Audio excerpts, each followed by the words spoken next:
جب رب راضی ہونے لگتا ہے تو بندے کو اپنے عیبوں کا پتہ چلنا شروع ہو جاتا ہے، اور یہی اس کی رحمت کی پہلی نشانی ہوتی ہے۔ امید کبھی نہ چھوڑنا، کل کا دن آج سے بہتر ہوگا انشاءاللہ۔ اٹھا کر پھینک دو اپنی زندگی سے ہر اس شخص کو جو تمہارے ذہنی سکون کے لیے خطرہ ہے۔ اکیلے ہونے کی سب سے اچھی بات یہ ہے کہ جب تم پریشان ہوتے ہو تو تمہیں سننے والا صرف اللہ ہوتا ہے۔ خالق سے مانگنا سنت ہے، اگر دے دے تو رحمت، نہ دے تو حکمت، اور مخلوق سے مانگنا ذلت ہے، اگر دے دے تو احسان، نہ دے تو شرمندگی۔ وقت سب کو ملتا ہے زندگی بدلنے کے لیے، مگر زندگی دوبارہ نہیں ملتی وقت کو بدلنے کے لیے۔ بات بات پر رونے والا بات بات پر ہنسنے لگ جائے تو ان جیسا مضبوط کوئی نہیں ہوتا، نہ کوئی انہیں ہرا سکتا ہے۔ اللہ سے اس قدر قریب ہو جاؤ کہ تم دعا مانگو تو فرشتے آمین کہیں۔ وہ جگہ چھوڑ دو جہاں تمہارے احساس اور تمہارے الفاظ کی قدر نہ ہو، پھر چاہے وہ کسی کا گھر ہو یا کسی کا دل۔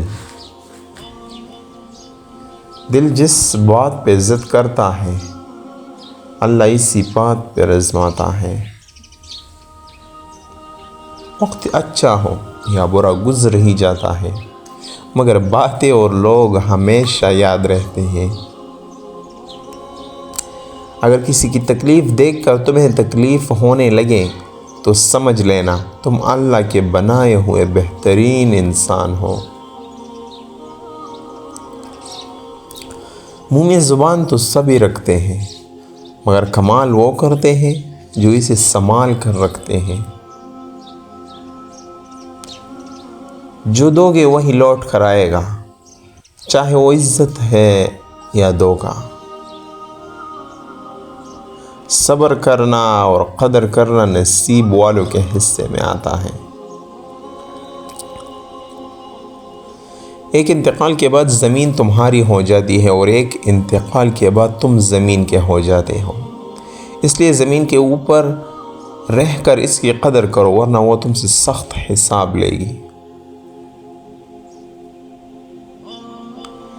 جو انسان جتنا خاموش رہتا ہے وہ اپنی عزت کو اتنا ہی محفوظ رکھتا ہے۔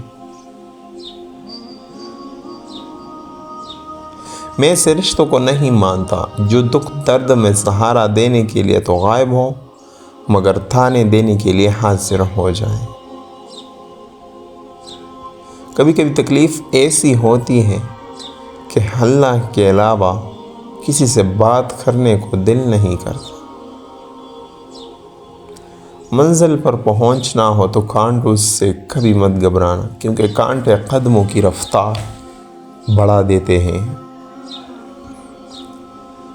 دنیا والے چہرے اور مال دیکھتے ہیں، جبکہ عرش والا دل اور اعمال دیکھتا ہے۔ جب انسان بالکل خاموش ہو جائے اور اپنے حق کے لیے بھی نہ بولے تو سمجھ لو کہ وہ اپنے اندر بہت کچھ دفن کر چکا ہے۔ تعلق میں دوسرے سے اپنے جیسا ہونے کی توقع مت رکھو، کیونکہ تم کسی کا سیدھا ہاتھ اپنے سیدھے ہاتھ میں نہیں پکڑ سکتے۔ زندگی اس اذان سے شروع ہوتی ہے جس کے بعد نماز نہیں ہوتی، اور ایسی نماز پر ختم ہوتی ہے جس سے پہلی اذان نہیں ہوتی۔